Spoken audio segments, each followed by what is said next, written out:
কিন্তু একবারও ও মেঝেতে টাচ করেনি, ওর গায়ে আঠা লাগেনি, আর ও এখন নেক্সট ফ্লোরে যাচ্ছে। ওকে, ও সবুজ জায়গাটায় পৌঁছে গেছে। আর এবারও সব থেকে দারুণ ফ্লোরে যেতে চলেছে। আমাদের নিচে নামাও। এই দেখতে রুমটা থাকো, কি আছে? এখন ওপর থেকে নিচে লাফাবে। ও আমি এখনই ক্লান্ত হয়ে পড়েছি।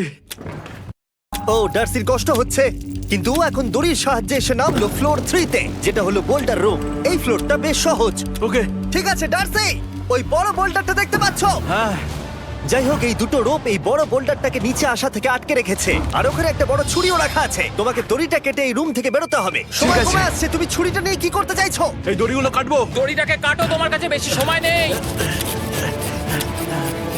নরমালি আমার ভিডিওতে কেউ এত স্লো কাজ করলে আমরা সেটা কেটে দিই, কিন্তু এটা লাইভ ভিডিও, আমরা কাটতে পারবো না, তাই আমি বোর হচ্ছি। 7 মিনিট আর বাকি আছে। ও প্রায় দুটোর মধ্যে একটা রোপ কেটে ফেলেছে। যেন মনে হচ্ছে জেমস বন্ডের মুভি চলছে। ও যত নিচে যাবে ফ্লোরগুলো তত বেশি কঠিন হবে আর সময় বেশি লাগবে।